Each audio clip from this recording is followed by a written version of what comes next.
Good afternoon, sir and classmates. Our topic for today is Region 1, 2, and 3 in Luzon. Region 1, also known as the Ilocos region, is located in the northwestern part of Luzon. It is bordered by Cordillera Administrative Region and Cagayan Valley to the east. So next, the Ilocanos were not originally inhabitants of Pangasinan. The Ilocos province of the Ilocos region is the historical homeland of the Ilocanos. So, dun daw nakatira ang mga karamihan sa mga Ilocano dito sa Luzon.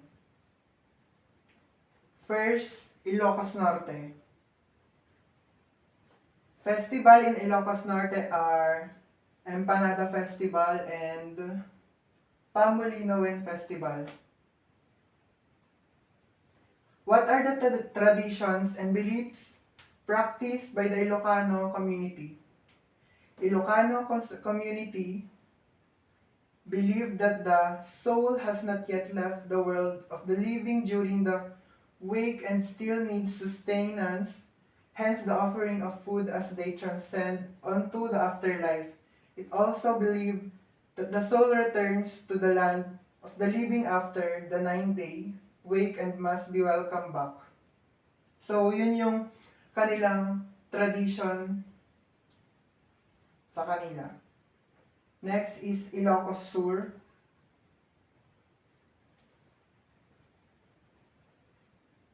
Vigan, the capital town of Ilocos Sur, is situated along the western coast of northern Luzon. Two cities in Ilocos is Candon City and the Vigan City. So, dumako naman tayo sa mga lingwahe na ginagamit nila sa Ilocos Sur. The native language spoken in Vigan and Ilocos Sur is Ilocano, a member of Northern Philippine group of languages and one of the 8 major languages of the Philippines.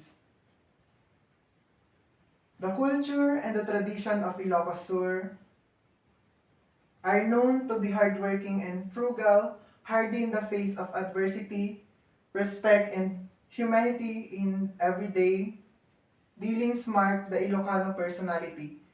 They live simply, concentrating on work and productivity. Local artisans like fabric, weavers, and potters are famous of the skilled craft work.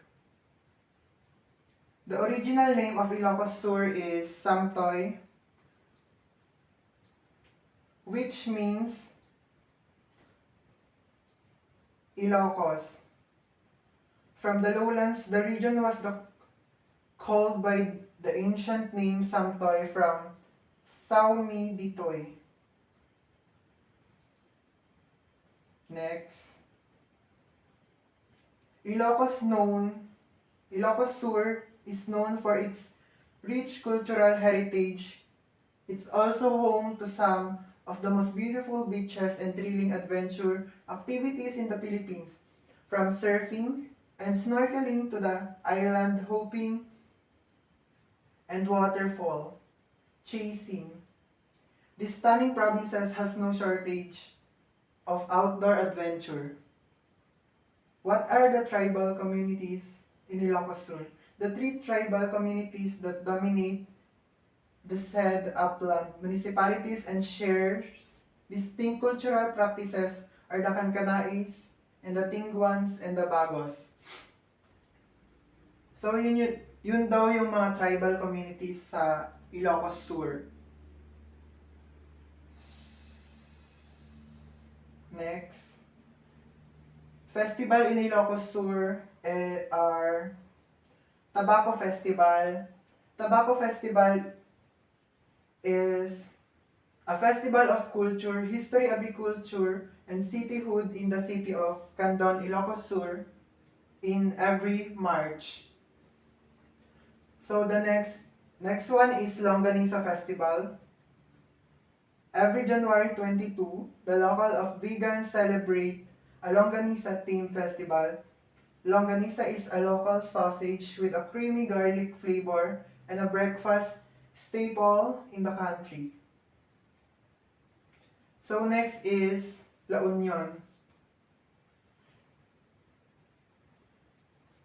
La Union known for the for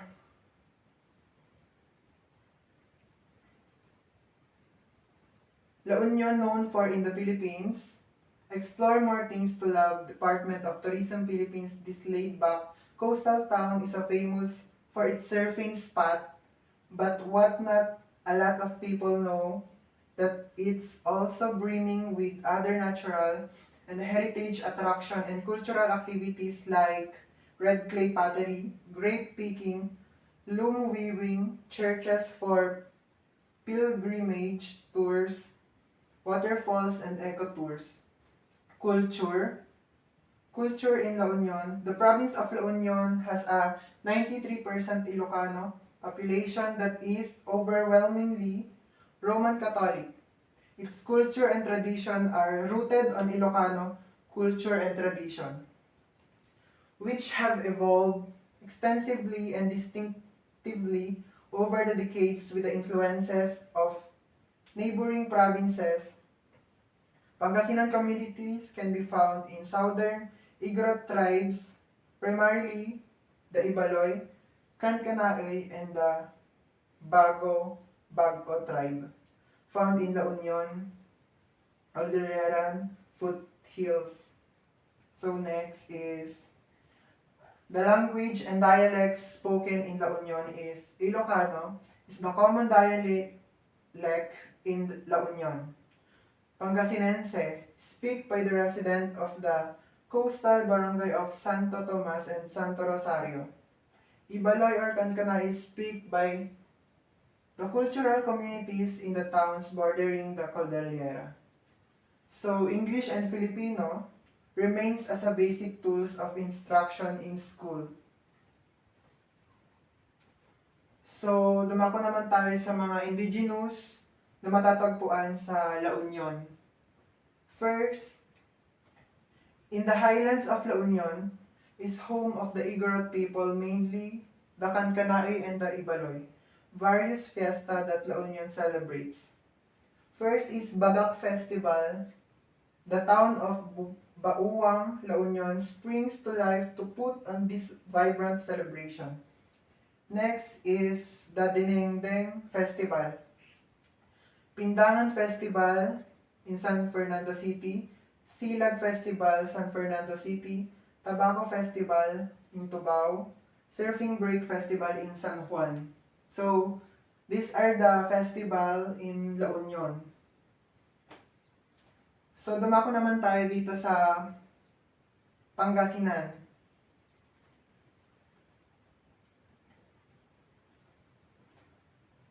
What are the cultures in Pangasinan?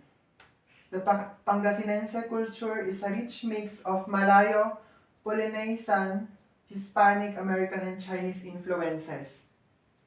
Almost all of the people are Pangasinans, and the rest are descendants of the Bolinao and Ilocano who settled the eastern and western part of the province. Pangasinan is spoken as a second language by many ethnic minorities in Pangasinan. The minority ethnic groups are the Bolinao, speaking Sambals and Ilocanos. So, ito naman yung mga festival na pinagdiriwang sa Pangasinan. Datalong Festival, Bangus Festival, and Galikayo Festival. And the last one is Puto Festival. So, yan yung mga festival na pinagdiriwang sa Pangasinan. So, dito naman tayo sa Region 2, which is the Cagayan Valley. The region is composed of 5 provinces: Cagayan, Isabela, Batanes, Nueva Vizcaya, Quirino. Cagayan is considered as the second largest region in the country. Cagayan Valley, also known as Land of Beauty, it has plentiful of natural resources. Region 2. also known as Cagayan Valley, is located in northern Luzon, consists of 5 provinces and 4 cities.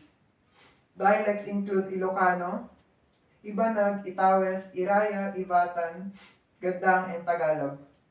Each provinces in the region celebrates unique festivals showcasing their local culture and traditions. The region features scenic landscapes, historic sites, limestone caves, rivers, waterfalls, and mountains that provide opportunities for tourism. So next, the first one is Cagayan. So ito yung mga tourist spots sa Cagayan. Ayan. Cagayan best known for is the largest marine fishing grounds and 73% of the region potential fish pond area, known as the Speluncours, trekkers, and game fisher paradise rolled into one. Cagayan provides a never-ending adventure with ecotourism in the forefront of its offering. So yan. Ang tradition ng Cagayan is the Itawi are known for their pottery and basket weaving traditions. The culture of Cagayan is showcased in museum, historical buildings, and archaeological sites spread across the province. In Salana, the Neolithic archaeological sites in Lana have yielded stone tools used as early as 20,000 years back. So, yan yung tradition ng Cagayan. Yung mga museum, historical buildings, and others. What is the dialect of Cagayan? The dialect are Ibanag, Itawes, and Ilocano, and Maluweg are the major dialects of the region. Indigenous group of Cagayan. First, from available evidences, the Aita or Negrito, a short dark-skinned nomad, was the first man in Cagayan. They were later moved to the uplands by the Indo-Malays, who eventually became the Ibanag, Itawi, Yogad, Gadang, Iraya, and Malaweg, the native of Cagayan who actually came from one ethnicity. So, yun yung mga indigenous na matatagpuan sa Cagayan. So, next is Nueva Vizcaya. Ito yung mga tourist spot na matatagpuan dito sa Nueva Vizcaya. So, ito. Nueva Vizcaya, officially the province of landlocked province in the Philippines, located in the Cagayan Valley region in Luzon. Its capital and largest town is Bayombong. What is Nueva Vizcaya best known for? In view of its location, the watersheds of the Caraballo and Cordillera mountain ranges and its distinction as the major of fruits and vegetables in the region. Nueva Vizcaya is hailed as a watershed, haven, and agroforestry. So, Nueva Vizcaya is home to about 18 indigenous peoples, which includes the major tribes of the Ifugao, Quezon, Bagabag, Kasibu, and Gadang from Solano and Bayombong, Isinay from Dupax del Sur and Bambang, Dumagat from Aritao, Kalanguya from Santa Fe, and the Bukalot from Alfonso Castañeda and Dupax del Norte. What is Nueva Vizcaya dialect? The primary language spoken in Nueva Vizcaya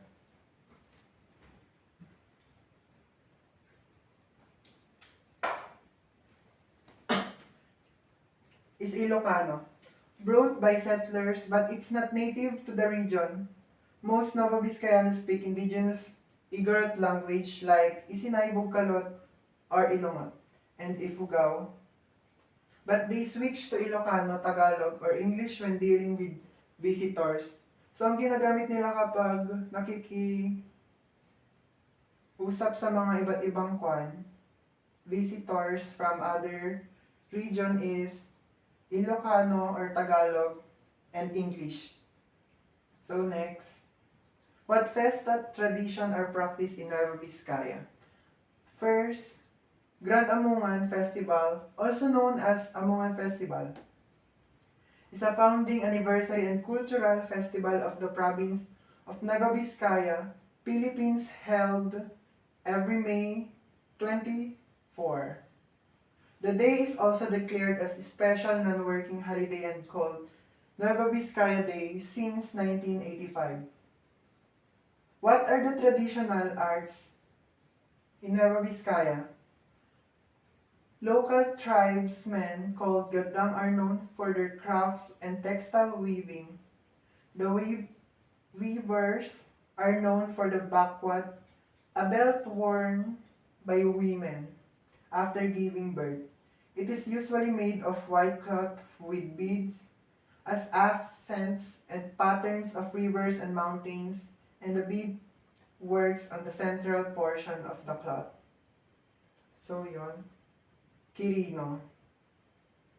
Dumako naman tayo dito sa Quirino Province.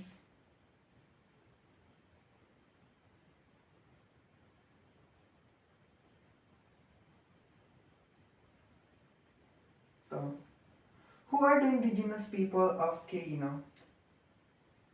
The Ilongots and Ifugaos are the only tribes who wear their distinct clothing in the province. The Ilongots occupy the hinterland portion of the southern part of Nagtipunan and settled along the upper Cagayan River basin. The Ifugaos are evenly distributed on all municipalities of Quirino. What are the beliefs in Quirino province?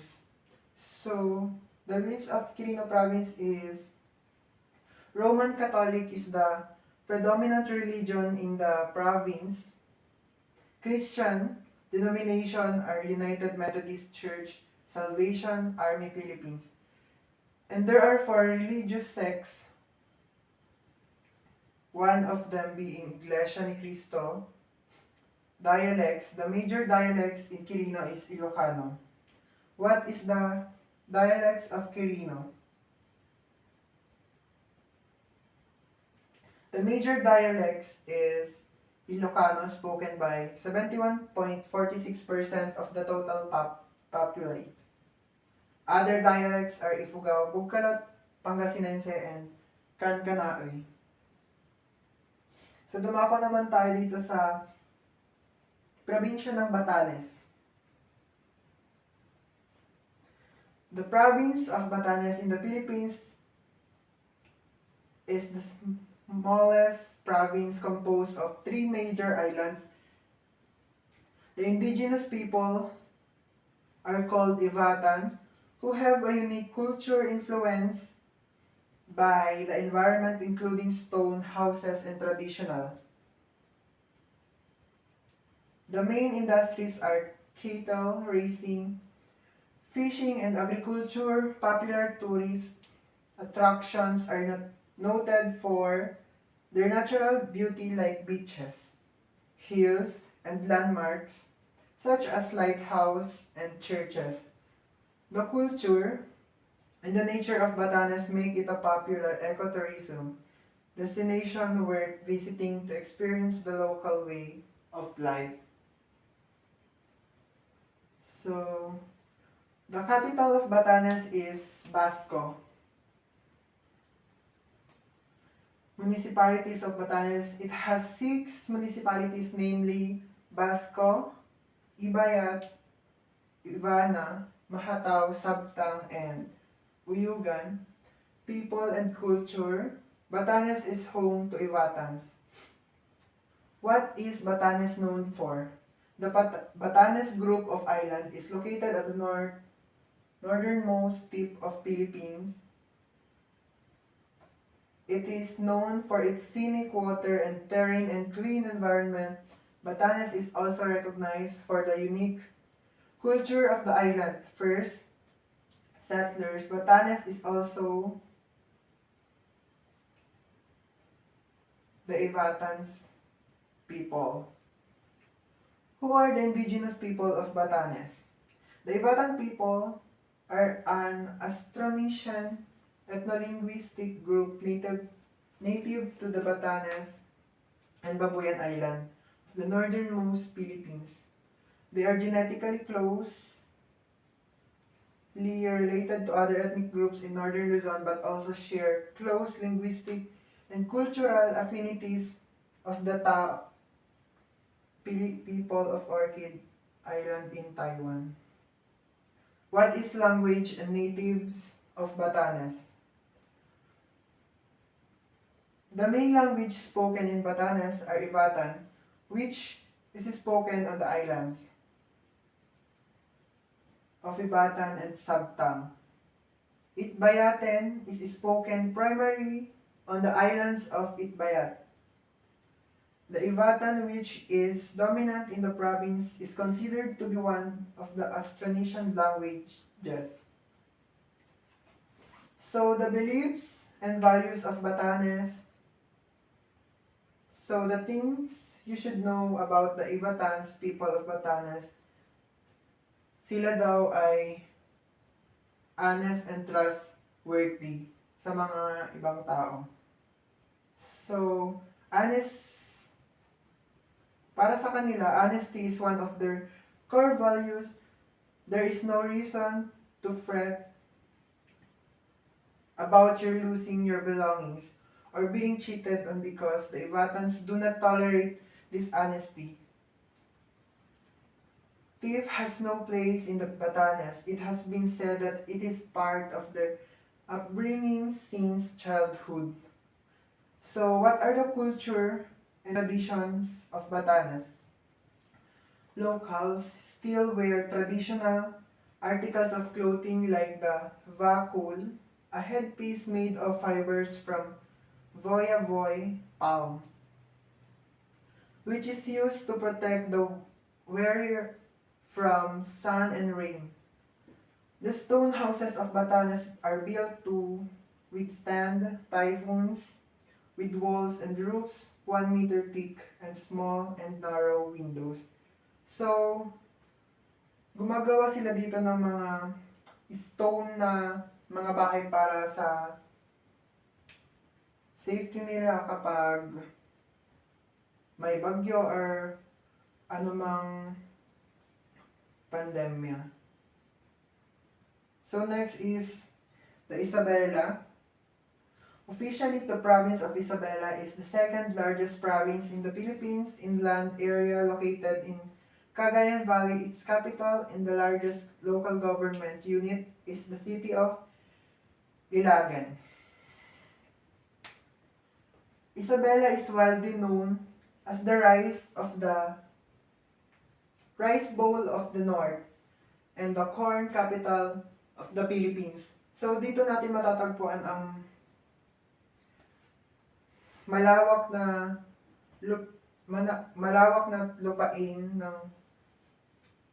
taniman ng mga mais.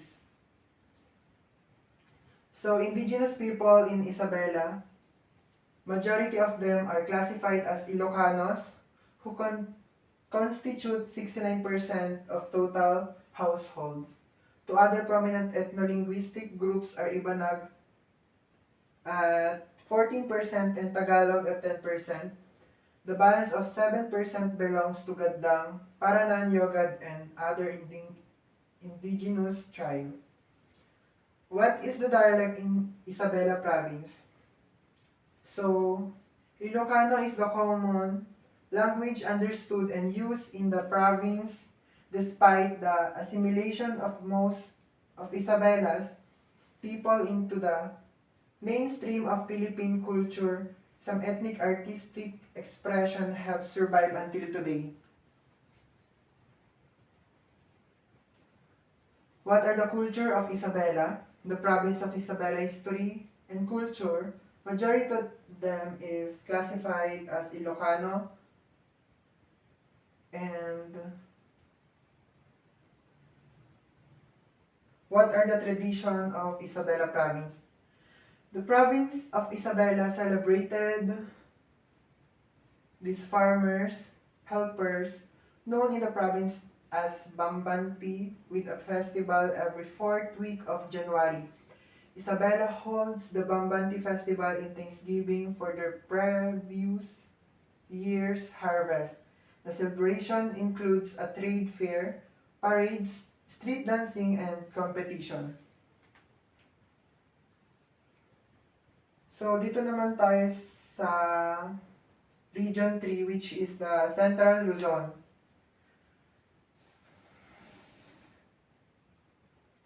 The first is the Aurora province. Aurora, officially the province of located in the eastern part of Central Luzon region, facing the Philippine Sea. Its capital, it's Baler. Who is the indigenous people in Aurora province. The Negritos group, recognized in literature as Agta, otherwise locally known as the Dumagat, can be found along the Pacific coast of province of Aurora. There are three kinds of Dumagats in Aurora province. The Umiray Dumagat, Kasiguran Dumagat, and the Palanan Dumagat. Bukalots are the second tribe indigenous to Aurora. Most of them live in Dipacolao and Maria Aurora. So, yun yung mga indigenous people na naninirahan sa Aurora province. Ang mga Bukalots and the Dumagat people. What is the local tradition of Aurora? First, Pasidayaw Fest celebrates Aurora's culture, bountiful. Dayaw means celebration or to present with pride. The culture of Aurora residents includes the celebration of fiestas and Thanksgiving ceremonies, strong faith, closely family ties, and gathering various occasion and bayanihan, unity, and cooperation. So, yun yung local tradition ng Aurora. Cultural significance of Aurora is Eskimo tribes believe they could summon the Aurora to converse with their dead relatives. Christians believe strongly in the circle of life. They also believe the lights were a way communicating with their ancestor, and when dogs bark at the lights, it was because they recognized their lost companions. So kapag daw may lights na nagpapakita, it means they recognize their lost companions. Or kapag tumatawag yung mga aso, ganon. So doon, yun yung mga lost companions nila na namayapa na. So next is the Zambales province. Zambales is blessed with pristine attraction for sun worshippers because its location on the western shores of Luzon, along the West Philippine Sea. It's home to many coves and islands like Anawangin Cove, Nagsasa Cove, Potipot Island, and Capones Island, to name a few. The province of Zambales in the Philippines derives its name from the Sambal people, who were the earliest inhabitants. Zambales is home to several festivals throughout the year celebrating its culture and agriculture. This includes the Mango Festival, Painawen Festival, and Dumurokdok Festival. Zambales' economy is based on agriculture, with its chief products being rice, corn, vegetables, and root crops. The province has several tourist destinations such as beaches, mountains, historical sites, and churches that showcase its natural beauty and heritage. So next is culture. So, kung paano nila pinapreserve yung culture nila sa Zambales is like Zambales is home to the Aita tribe. This group of people are the earliest known Filipinos to migrate the island more than 10,000 years ago. What are the tradition of Aitas? Aitas hold traditional belief and practices related to pregnancy, childbirth, and infant care, relying on elders' teaching for guidance. Their livelihood practices includes farming, gathering mountain products, and communal activities reflecting values of sharing, trust in God, and determination of sharing. Yun. Yun yung tradition ng mga Aitas. What are the cultural practices of Aitas in Zambales? Most Aita practice monotheism and are animists. They worship a supreme being and at the same time also believe in environmental spirits. They believe that various places in our environment are being governed by both good and evil spirits. As for their clothing, they were plain and simple attire. So, ganito sila magsuot sa yung mga Aita. Tradition of Aita. No special occasion is needed for the Aita to pray, but there is a clear link between prayer and economic activities. The Aita dance before and after a pig hunt. The night before Aita, women gathered shellfish. They perform a dance which is partly an apology to the fish and partly a charm to ensure the catch. What is the famous festival in Zambales? First one is the Dinamulag Festival.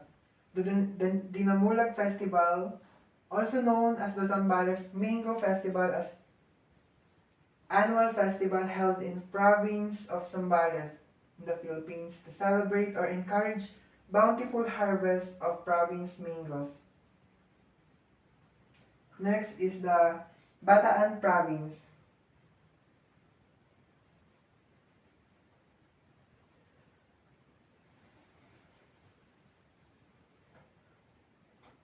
The province of Bataan, which is known as symbol of democracy and freedom, is indeed rich with significant historical events. Bataan remains basically an agricultural province. It is proving to be a tourist haven, boasting a multitude of exciting places to visit and interesting things to do. So, yun yung mga kuwan ng Bataan. What is the culture of Bataan?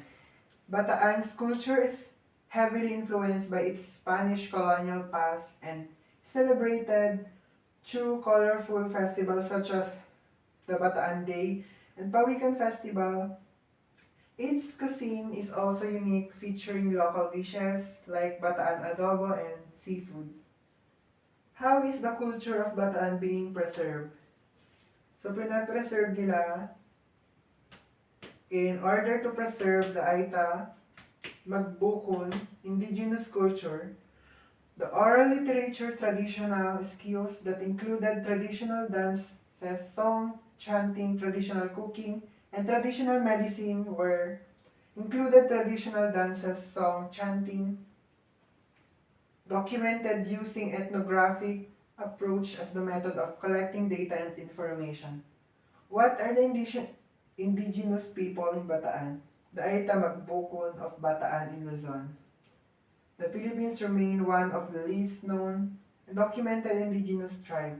They retain primarily subsistence hunter-gathering strategies to supply their basic needs. So the indigenous of Bataan is the Aita Magbukon. So, nabubuhay sila sa pamamagitan ng paghahunt ng mga hayop sa mga kagubatan and to supply their basic needs. So dito naman tayo sa Nueva Ecija, which is a landlocked province in the Philippines located in Central Luzon region. Its capital is the city of Palayan, while Cabanatuan is the former capital, is the largest local government unit. What is Nueva Ecija known for? So, Nueva Ecija known for the rice granary of the Philippines. Next. Rice granary of the Philippines because it led the production of the nation food staple. During the 20th century, the province had not always been devoted to rice production and was in fact considered a frontier area throughout most of its history. What language do they speak in Nueva Ecija? So, ang mga languages na ginagamit nila is Tagalog and Ilocano. It is the main language spoken in Nueva Ecija. The Tagalog dialect spoken in Nueva Ecija is basically the same in Bulacan as Bulakenyo Tagalog with much Ilocano influences. What are people from Nueva Ecija called? Nueva Ecija was settled in the last century by thousands of migrants from adjoining provinces such as Pampanga, Tarlac, Bulacan, Pangasinan, and Ilocos. Today, Nueva Ecijanos are descendants of these settlers and many still hold on to folk tradition. Who are the indigenous people of Nueva Ecija? The Bugkalot, also Ilongot or Ibilao, are an indigenous people inhabiting the southern Sierra Madre and Caraballo Mountains. On the east side of Luzon, in the Philippines, primarily in the province of Nueva Vizcaya and Nueva Ecija, and along the mountain border between the province of Quirino and Aurora. What are the cultures in Nueva Ecija? Nueva Ecija is a province in the Philippines with a diverse and rich cultural heritage influenced by a blend of indigenous, Spanish, and American cultures. Here are some key cultures aspects of Nueva Ecija. First is agricultural tradition. Nueva Ecija is often referred to as the rice granary of the Philippines due to its extensive rice field. Agriculture plays a vital role in the province's culture, and rice festival and agricultural practices are celebrated with enthusiasm. Festival. The province hosts various festivals, including the Pajatan Festival and the Taong Putik Festival, which feature colorful procession street. What is the festival of Nueva Ecija? So, the festival in Nueva Ecija is a never-ending fun. Features the festival and celebration of the town of Nueva Ecija like the Sibuyas Festival in Bongamon, Padawan Festival in Pantabangan, Pagibang Damara Festival in San Jose, Quezon Puti Festival in Talavera. So, dumako naman tayo sa Bulacan. Tinatawag nilang the City of Dreams.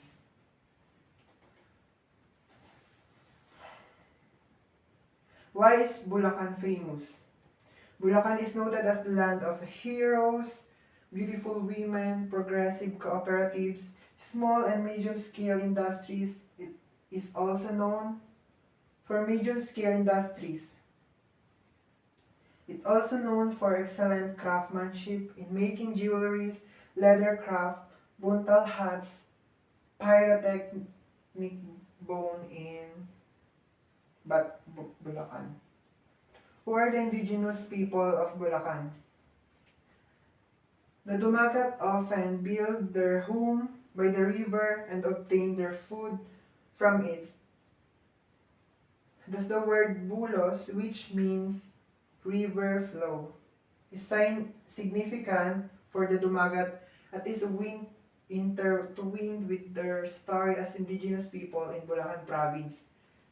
So the indigenous ethnic group of Bulacan is the Dumagat tribe.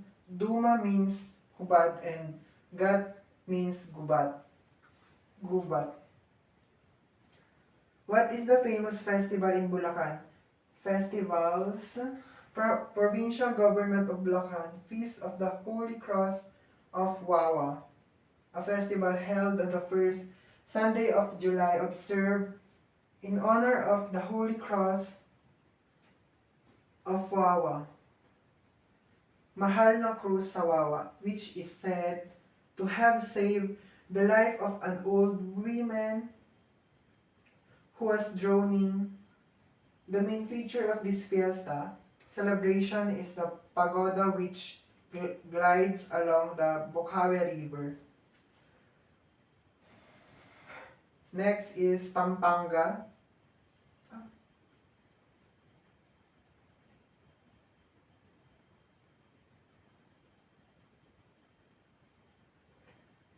Pampanga holds the title of being the culinary capital of the Philippines as they offer some of the best Filipino dishes, but there's more to this central Luzon province than just good food. What are the beliefs of Pampanga? Kapampangans are mostly Christian, a majority of which are Roman Catholics. So karamihan sa kanila is Roman Catholics. Who are the indigenous people of Pampanga? Kapampangan, ethno-linguistic group in living principally in the central plain of Luzon, especially in the province of Pampanga, but also in parts of other adjoining provinces. Kapampangans numbered some 2 million in the early 21st century. What is the culture of Pampanga? The Kapampangan live in Pampanga and border towns in Bataan and Tarlac. Their culture includes wood carving, pottery, and lantern making. They have rich tradition for rites of passage like birth practices involving noise to help delivery and keeping the baptismal dress. So what is the dialect in Pampanga? The dialect in Pampanga is Kapampangan. Kapampangan is predominantly spoken in the province of Pampanga. So, Kapampangan ang kanilang dialect sa Pampanga. So, eto naman yung mga festival ng Pampanga. Festivals and attractions. First is Giant Lantern Festival, Philippine International Hot Air Balloon Fiesta, Ebon Festival, Sampaguita Festival, Duman Festival, Sisig Festival, Lubenas Sinukuan Festival, Clark Freeport Zone Betis Church, San Guillermo Parish Church, Nabuklod Adventure Park, Angeles City Heritage District. So ito yung mga festival and attraction nila sa Pampanga province. So next is Tarlac. Tarlac is landlocked province in the Philippines located in the Central Luzon region. Its capital is the city of Tarlac, which is the most populous in the province. It is bounded on the north by the province of Pangasinan, Nueva Ecija on the east, Zambales on the west, and Pampanga in the south. The province comprises 3 congressional districts and is subdivided into 17 municipalities and 1 city, Tarlac City, which is provincial capital. Tarlac is best known for its fine foods and vast sugar and rice plantation, and its fine cooking scene is due to its position as the crossroads of scene of 4 major cultures. What are the cultures in Tarlac? So, Tarlac is most multicultural of the province in the region for having a mixture of 4 distinct ethnic groups. First, the Kapampangans. Second is the Pangasinans and the Ilocanos and the Tagalogs. It is also known for its fine food and vast sugar and rice plantation in central Luzon. What is the main dialect in Tarlac? The main dialect in Tarlac is Pampango or Kapampangan, spoken by half of the population, followed by Ilocano, spoken by 41%. Everybody understand the Tagalog language. So yun, Kapampangan or Pampango ang kanilang main dialect sa Tarlac. Indigenous people of Tarlac province is the Aita inhabit a portion of Zambales mountain ranges, particularly areas within the province of Tarlac. In some areas, they are referred to as Aita Abeling or Aita Aburling. What is special in Tarlac? Tarlac is also best known for its fine foods and vast sugar and rice plantation. Famous festival celebrated in Tarlac is the Malatarlac Festival, celebrated every January in Tarlac City. It's one of most remarkable festival in the province. In 2011, the city mayor then changed the name of the festival Melting Pot Festival.